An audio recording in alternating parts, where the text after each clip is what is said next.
Cinta orang yang beriman kepada Rasulullah SAW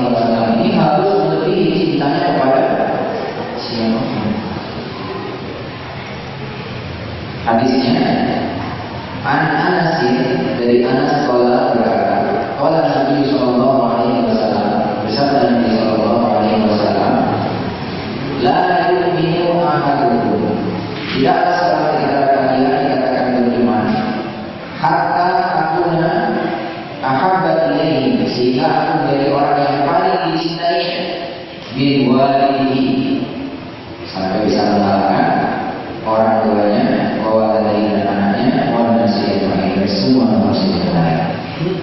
Mutafaqun alaih. Tadi sudah pakai. Jadi keimanan seseorang tidak dikatakan sempurna sampai ia bisa mencintai Rasulullah SAW melebihi cintanya kepada siapapun, termasuk kepada keluarganya, orang tua, anak-anaknya, istrinya, suaminya. Jadi Rasulullah yang dimasukkan setelah Allah SWT, Rasulullah SAW yang harus menjadi urutan pertama. Kenapa demikian? Karena beliau adalah orang yang paling berjasa kepada umat manusia. Tanpa kehadiran beliau di dunia ini, tanpa diutusnya beliau menjadi nabi dan rasul, manusia tidak bisa mengenal dirinya sendiri. Sampai mengenal dirinya sendiri tidak bisa. Apalagi mengenal Allah Subhanahu wa taala. Apalagi mengenal bagaimana beribadah dengan kepada Allah Subhanahu wa taala. Sehingga jasa Nabi sallallahu alaihi wasallam ini melebihi jasa orang tua kita. Kalau orang tua belum tentu bisa mengenalkan anaknya kepada Allah. Kalau tidak pernah belajar Islam, tidak pernah belajar apa yang risalah yang dibawa oleh Rasulullah SAW, tidak bisa mengenalkan anak-anaknya kepada Allah Subhanahu wa taala. Maka jasa Rasulullah SAW ini melebihi jasa siapapun manusia yang ada di dunia. Sehingga kita sebagai orang yang beriman wajib mencintainya melebihi siapapun. Kalau tidak sudah terbiasa menceritakan tentang dia, tidak ada sosok ketika datang hari kiamat, sebuah sosok hari kiamat, yaumanya berlaku min hati. Pada saat itu, pada hari itu, seseorang akan lari dari saudaranya. Ini orang biasanya yang paling dicintai, yang paling disukai itu saudaranya. Wa ummi wa abi, dan lari dari ibu dan bapaknya. Wa sahibati wa bani, dan lari dari pasangan istrinya dan juga anak-anak. Pada hari kiamat, pada saat itu ibu yauman ini sya'ni. Pada saat itu masing-masing punya kesibukan yang menyibukkan, merepotkan dirinya, bersusah payah sana kemari, mencari perlindungan, mencari pertolongan, mencari keselamatan, sehingga sudah tidak peduli lagi dengan orang-orang terdekatnya. Di sini diantaranya saudaranya, ibunya, bapaknya, istrinya, anak-anak. Semua itu adalah orang yang paling dicintai dalam kehidupan keluarga ini. Tetapi pada saat itu tidak seorang pun pada zaman ini bisa menolong yang lain. Yang pada saat itu bisa memberikan pertolongan syafaat hanyalah baginda Rasulullah Sallallahu Alaihi Wasallam. Maka dari itu kecintaan kita kepada orang-orang yang kita cintai ini wajib ya. Kita mencintai orang tua wajib hukumnya, mencintai pasangan wajib, mencintai anak-anak wajib. Tetapi jangan sampai berlebihan sehingga mengalahkan cinta kita kepada Rasulullah Sallallahu Alaihi Wasallam. Bagaimana bisa membuktikan? Kalau untuk mengaku kan kita pasti mengaku. Ketika ditanya kamu mencintai Rasulullah enggak? Jawabannya pasti mencintai. Bagaimana cara membuktikannya? Kadang-kadang misalnya orang jualan punya toko dari pagi sepi, nggak azan zuhur, 10 orang datang mau beli. Kira-kira apa yang dilakukan?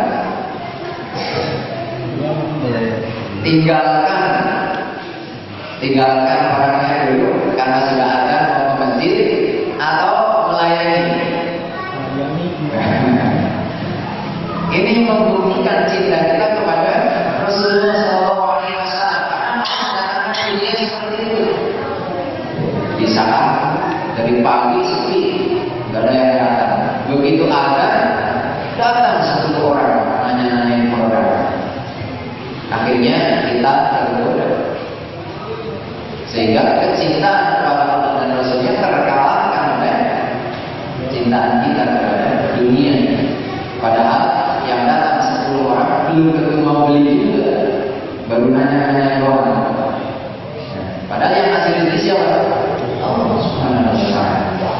Seharusnya kalau cintanya kepada Rasulullah melebihi cintanya kepada segala sesuatu, Allah punya ketika ada berkumandang, tinggalkan dulu yang lain, segera beranjak untuk melaksanakan sholat berjamaah. Itu di antara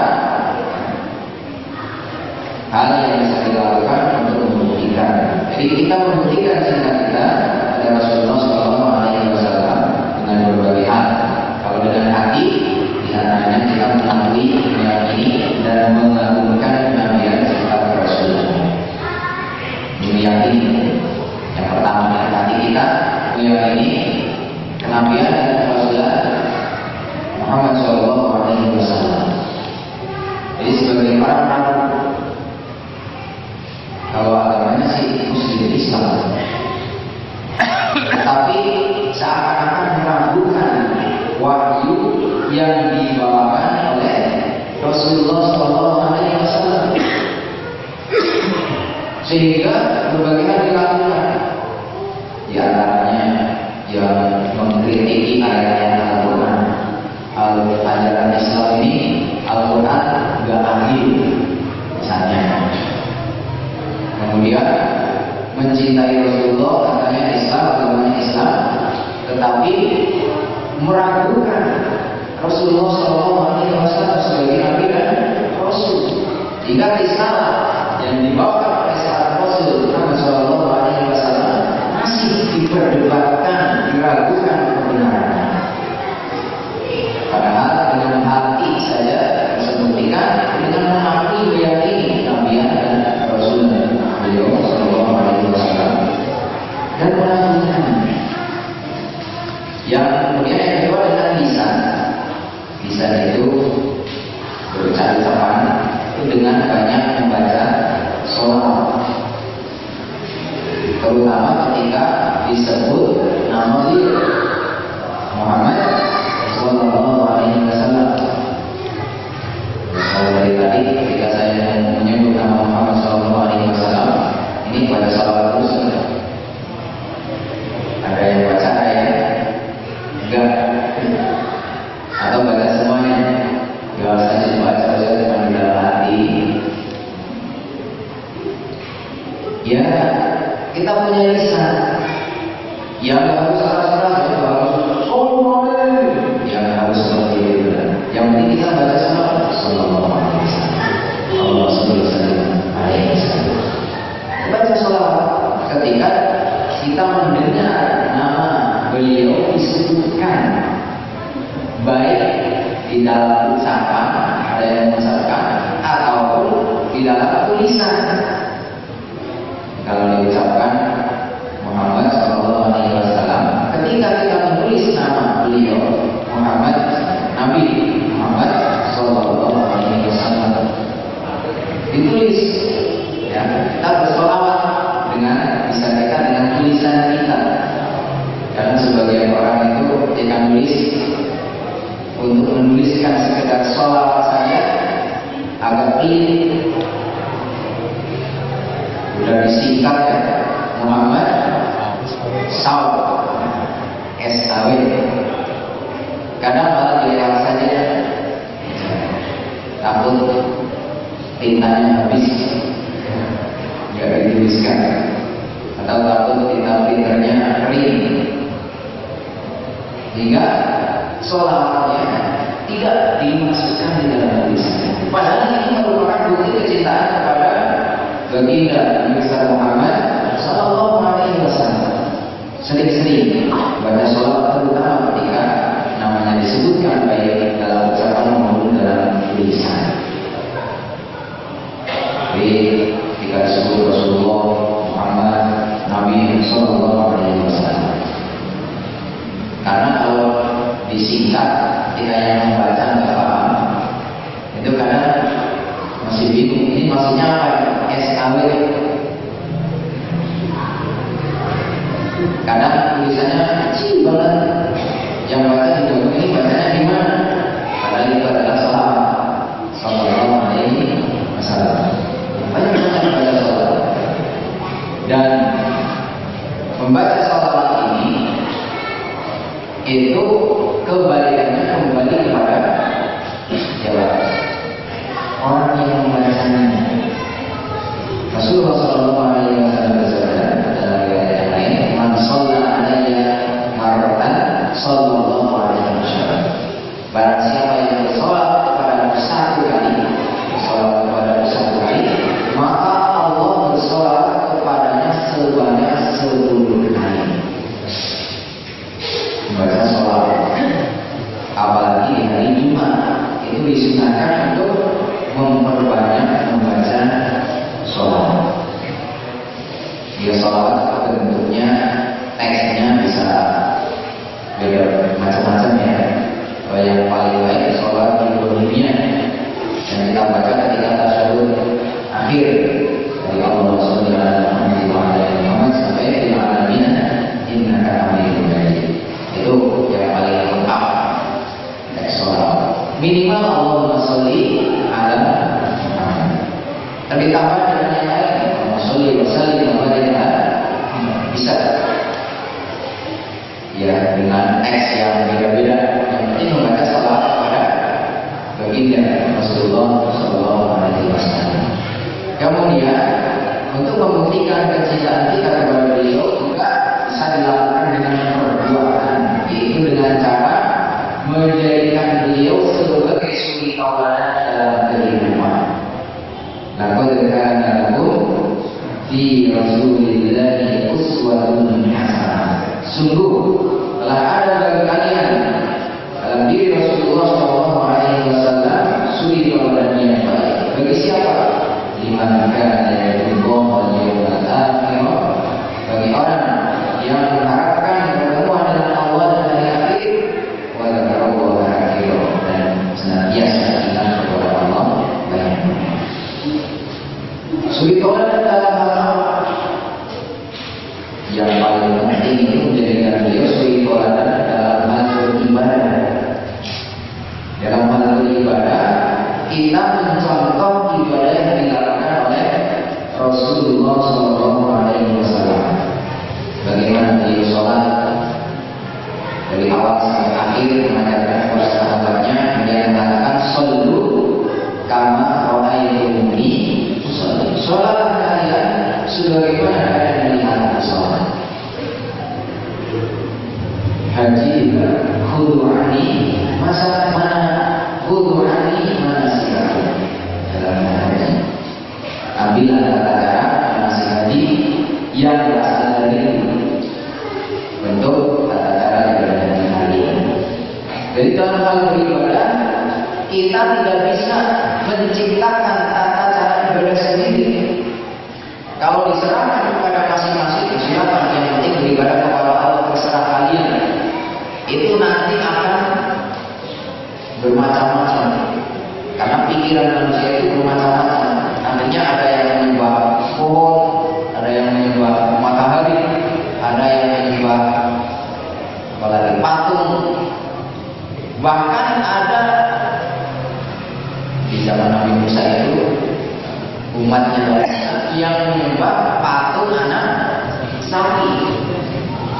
Coba menyembah patung anak sapi. Kalau sapinya mending hidup gede lari-lari, ini sudah anak sapi, bukan anak sapi beneran, patung anak sapi disembah. Ini kalau tata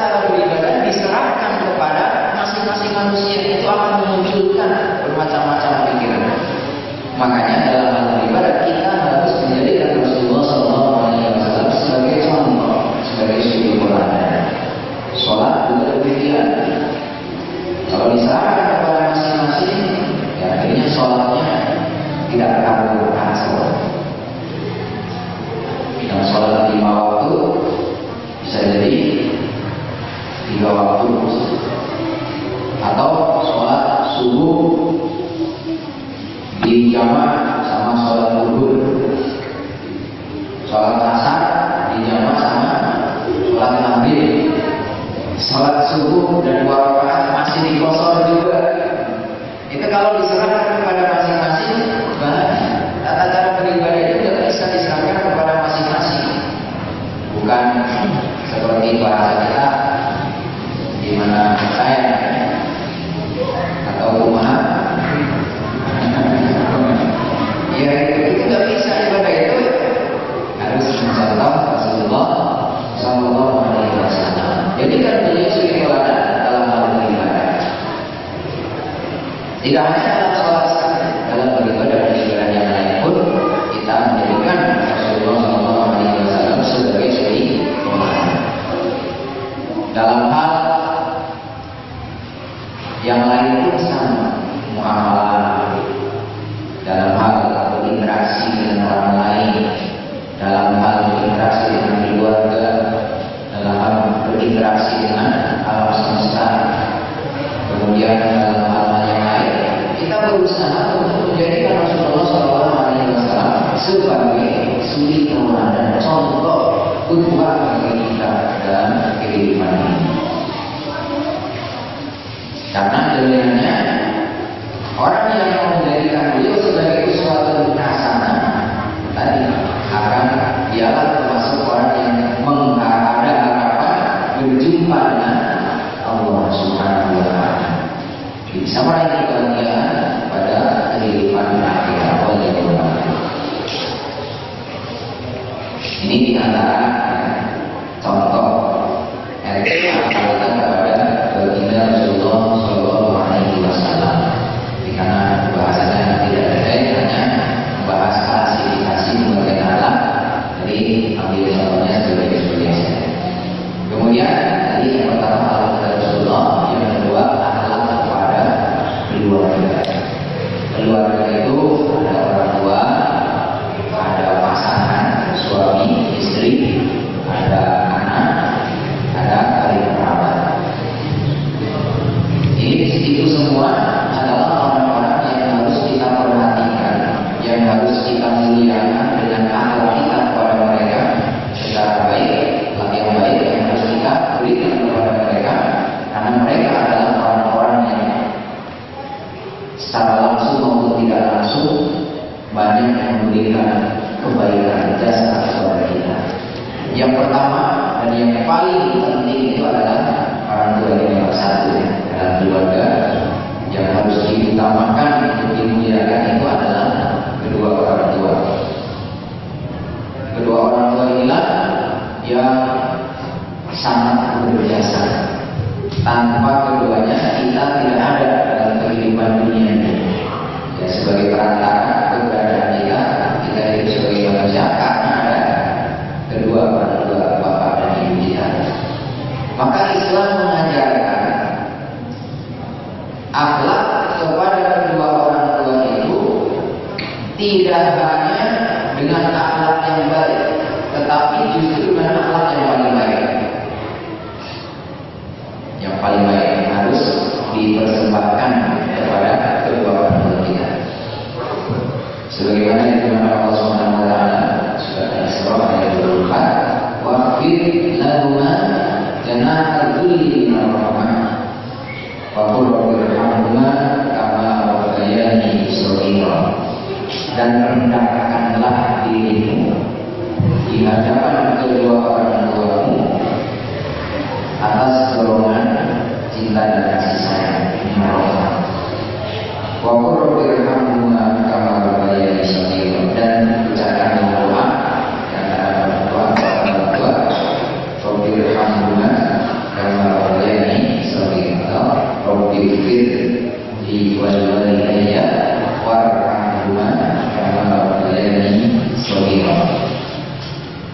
Jadi kita harus di hadapan orang tua itu merendahkan diri kita serendah-rendahnya.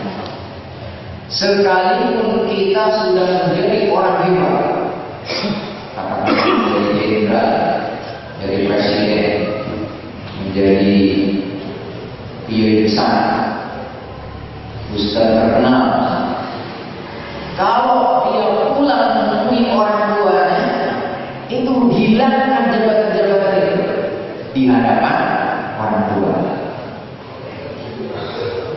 Rendahkan serendah-rendahnya diri kita di hadapan kedua orang tua kita. Sebagian orang itu karena sudah menjadi bos, jadi jenderal, kadang menemui orang tua itu masih menyandang, maksudnya ya masih dirinya itu menganggap pangkatnya itu berlaku juga di hadapan orang tuanya, sehingga memperlakukan orang tua bukan seperti orang tua. Padahal dalam Islam itu mengajarkan rendahkanlah diri serendah-rendahnya di hadapan kedua orang tua. Jadi sekalipun kita sudah menjadi orang hebat, ketika ketemu orang tua kita turunkan posisi kita di hadapan orang tua. Muliakan orang tua, tinggikan kedudukan orang tua, hormati orang tua. Jangan sampai karena kita sudah menjadi orang hebat, ketika pulang karena sudah di kota menjadi orang terkenal, orang hebat, orang kaya, jadi bos, jadi pejabat penting sebagainya, orang tua di kampung pulang atau masih nyambul sebagainya, nah, kemudian tidak memposisikan sebagai anak tukang cangkul. Ya, orang tua nyambul, dia pulang dibiarin saja, nggak dibantu. Mau kemana Pak? Nyambul, oh ya silakan. Mau kemana Bu? Mau cari rumput, oh ya silakan. Bantu, muliakan orang tua. Senang nggak kalau orang tua dibantu? Senang ya? Senang. Jadi kan sebagian orang karena sudah hebat melihat pekerjaan orang tuanya itu sudah bukan kelasnya. Jadi orang tuanya itu cari rumput, itu bukan pekerjaan saya, bukan kelasnya sebenarnya. Ya walaupun bukan pekerjaannya, bantu sekalipun ya ringan-ringan ya, sedikit-sedikit itu sudah mengenal orang besar luar biasa. Yang sebagai kita tidak seperti itu, karena sudah terbiasa nyamannya kerjaan enak, itu pula orang tua dan dibantu. Nah, makanya rendahkan diri, lepaskan semua jabatan, lepaskan semua pangkat, lepaskan semua kedudukan ketika kita berada di hadapan kedua orang tua. Dia yang sebaiknya. Dan sebuah cerita ini seorang ulama bernama Haywar bin Syuaib. Dia seorang ulama yang sangat terkenal, muridnya banyak, santrinya banyak. Suatu saat dia mengisi pengajian. Ya tidak seperti ini. Kalau ini kan bukan orang terkenal, muridnya nggak banyak. Kalau gue bin Syuaib ini ulama besar, ketika dia mengajar itu yang hadir sangat. Ketika sedang pengajian seperti itu yang di naskah, di kawasan atau ini, tiba-tiba ibunya ini diceritakan bahwa ibunya sudah mulai kurang agak normal halnya. Jadi ketika saat itu dia sedang dikelilingi oleh murid-muridnya sangat banyak, sedang masuk pengajian, tiba-tiba ibunya datang. Datangnya itu dengan berteriak-teriak, Haywar. Jadi dengan suara yang lantang, teriak-teriak, dipanggil itu anaknya, dan dipanggilnya itu namanya langsung. Bayangkan kalau seorang ulama besar, ya, ibunya datang berteriak-teriak seperti marah-marah kepada ulama tersebut yang kondisinya sedang ya berceramah atau mengisi pengajian. Itu ya dimarah-marahin sama ibunya. Kemudian dikatakan oleh ibunya,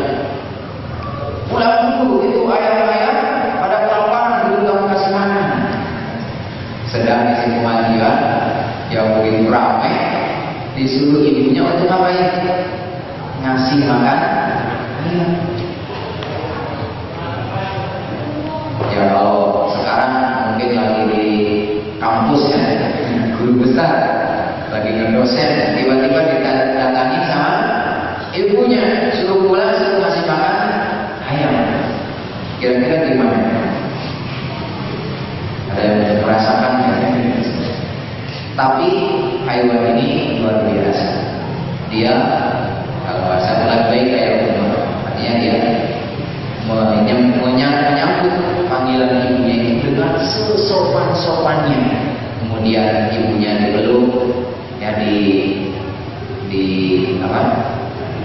diajak jalan, dan dia turuti kata ibunya. Dia pulang dulu, pamitan pada ibunya, dia pulang dulu, sudah kasih makan ayam, kemudian datang lagi ke kelasnya, kelas ngisi pengajian. Nah, sesampainya lagi di kelas, ibunya kan ada di rumah. Ada muridnya yang bertanya, wahai guru kami, gimana ini menurut syariat sedang mengisi pengajian yang ini murid-muridnya sengaja datang dari tempat yang jauh untuk mengikuti kajian Anda, tiba-tiba Anda pulang untuk ngasih makan ayam. Gimana secara hukum syariat? Kata Bawin dan Suhaimi dijawabnya dengan, kalau mengajarkan ilmu itu hukumnya fardu kifayah. Jadi kalau saya tidak mengajarkan ilmu kepada kalian, banyak ulama yang lain bisa mengajarkan kepada kalian. Tetapi kalau birrul walidain, berbakti kepada orang tua, itu hukumnya fardu ain. Kalau fardu kifayah apa? Kalau sudah ada yang melakukan, sudah gugur kewajibannya. Tapi kalau fardu ain, harus wajib dilakukan oleh setiap orang. Kalau mengajarkan ilmu, kasih nasihat, kasih ceramah, itu hukumnya fardu kifayah. Sementara kalau berbakti kepada ibu itu hukumnya fardu ain. Fardu ain tidak akan terkalahkan oleh fardu kifayah. Sehingga saya walaupun dalam kondisi seperti ini, ketika ibu yang menyuruh saya untuk melakukan suatu kebaikan, saya akan lebih mentaati ibu saya, lebih fardu ain, berbakti kepada orang tua, harus baik. Kemudian ada kisah, kalau nggak salah kisah ini terjadinya di Malaysia. Sudah usia 50 tahun. 50 tahunan dia sudah sukses, harta melimpah, kaya banyak, tetapi hidupnya itu nggak tenang, bisa terus, nggak tenang. Bisnisnya kadang bermasalah, kemudian keluarganya juga seringkali kehidupan rumah tangganya bermasalah, nggak tenang, bisa terus hatinya. Kemudian dia terus telusuri apa yang penyebabnya. Setelah ditelusuri, dia ingat dulu, sekarang usianya sudah 50 tahun, dulu ketika usia 17 tahun, masih muda, lagi ya masa muda-mudanya itu, dia pernah punya celana levis dicuci sama ibunya menggunakan kloros. Apa kloros? Kelapa pemutih ya? Iya. Jadi warnanya langsung rusak warna levis ini. Jadi begitu tahu dia levisnya rusak, dia marah pada ibunya. Dasar orang nggak punya otak. Itu perasaan orang tua seperti apa? Langsung. Tapi sudah, setelah itu sudah berjalan biasa. Orang tua mungkin sudah melupakan. Sampai ketika usia 50 tahun dia mengalami kehidupan yang begitu nyaman, bisa terus, nggak pernah tenang hidupnya. Dan dia terus itu ternyata dulu ketika 17 tahun pernah berkata seperti itu kepada ibunya. Akhirnya dia dari kota, karena ingat hal itu dia segera pulang menemui ibunya. Sampai di rumah dia bercerita kepada ibunya, "Wahai ibu, saya sudah sekian lama ini hidupnya benar-benar bisa banyak masalah yang saya hadapi. Mungkinkah ada kesalahan saya yang belum dimaafkan oleh ibunda?" Kata ibunya, "Memang kamu pernah berbuat salah apa?" Orang tua ya, pernah diperlakukan seperti itu, lupa. Tapi anaknya masih memang kamu pernah berbuat salah apa? Baru si anak-anaknya cerita dulu ketika usia 17 tahun saya masih ingat ibu pernah mencucikan celana levis. Padahal mencucikan tujuannya itu membantu anaknya kan, mencucikan celana levis.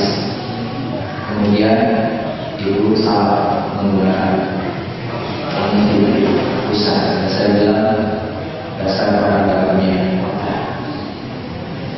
Ya, mungkin ibu sangat sakit hatinya. Mungkin ibu belum memaafkan hal itu biasanya. Oh, ibunya baru ingat. Sebelumnya udah lupa ya. Ibunya baru ingat. Oh iya.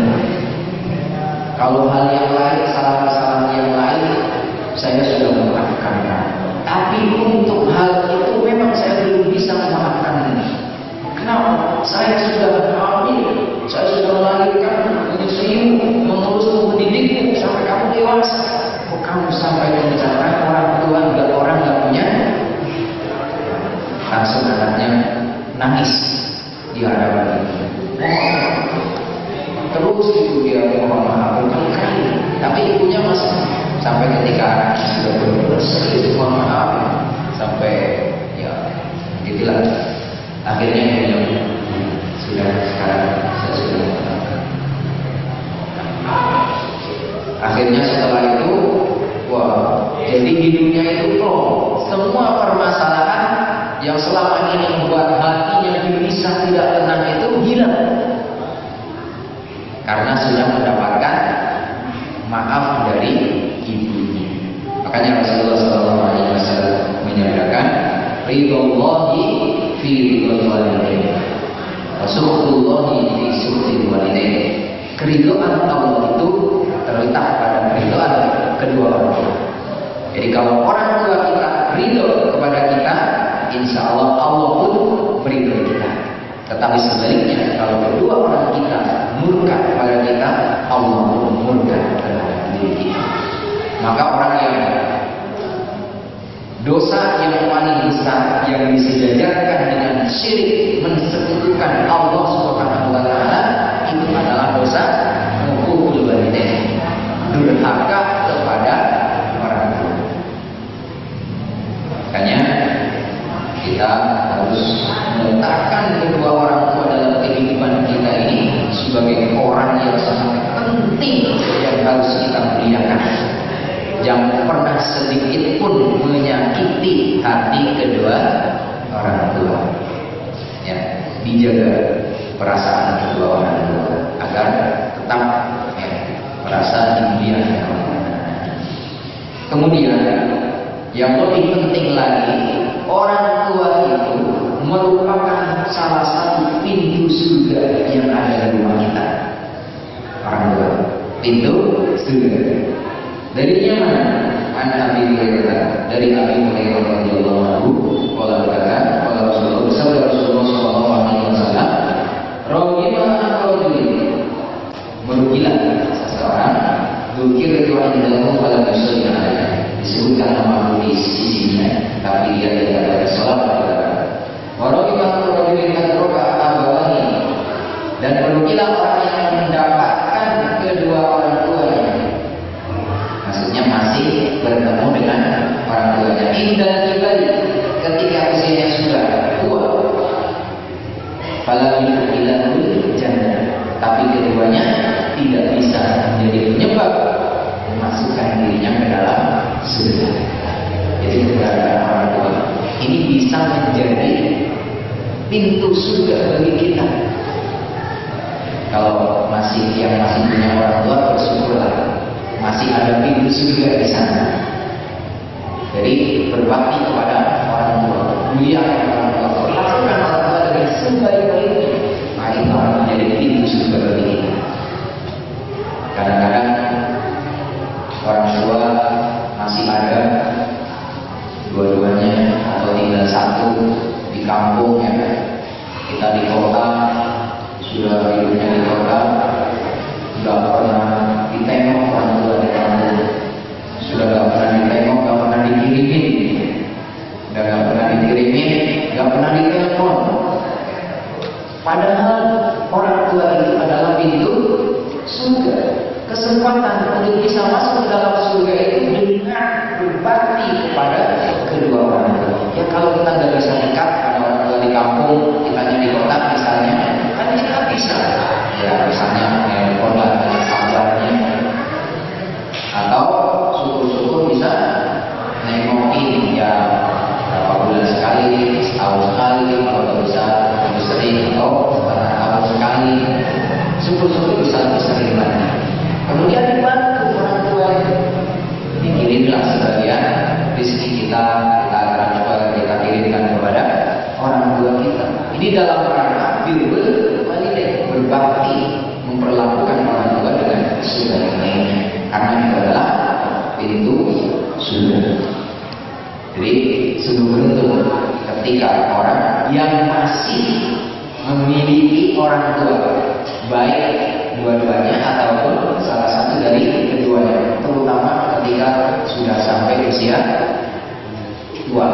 Orang semakin tua, ya usianya semakin tua, biasanya itu semakin repot, ya, semakin repot.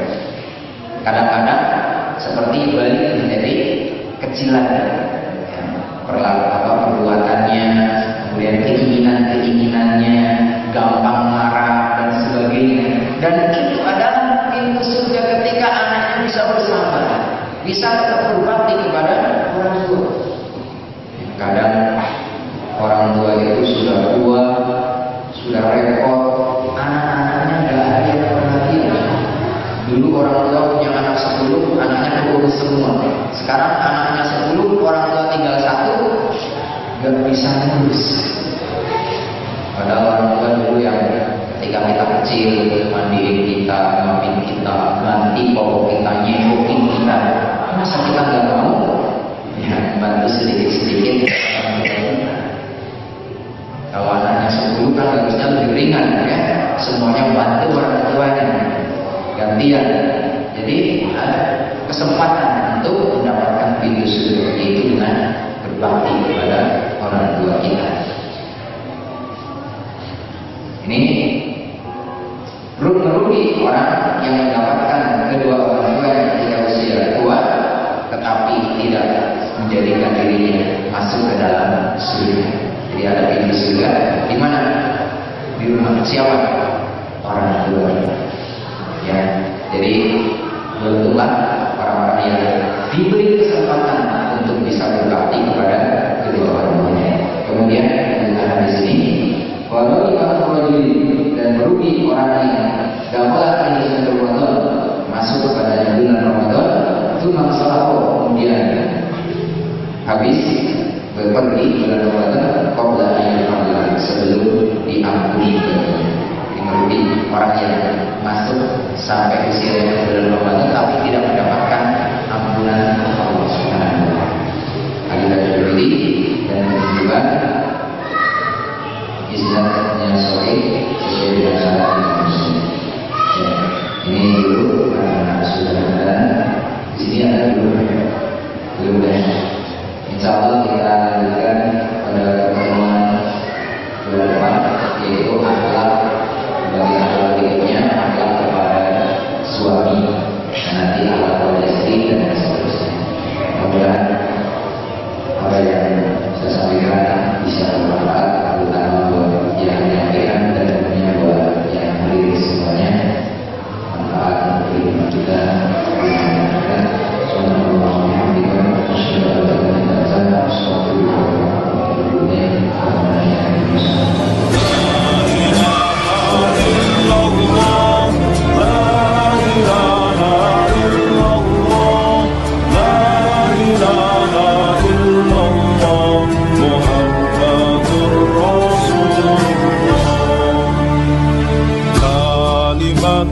tauhid suci, bendera panji Nabi, tanamkan dalam hati, kibarkan tinggi-tinggi.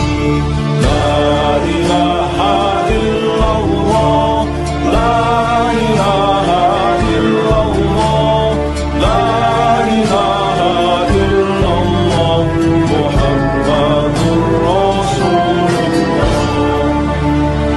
Dengan bendera suci bersama panji Nabi, ayo jaga NKRI dari para pembenci. La ilaha illallah, la ilaha illallah, la ilaha illallah, Muhammadur Rasulullah. Allah Allahu Akbar, Allah Allahu Akbar, Allah Allahu Akbar, Allahu Akbar walillahil hamd. La ilaha illallah, la ilaha illallah, la ilaha illallah, Muhammadur Rasulullah. Wahai para mujahid fi sabilillah, tidakkah hati kita sakit ketika kalimat tauhid dibakar? Kalimat yang agung dan suci yang menjadi jantungnya keimanan umat Islam. Saat ini kalimat itu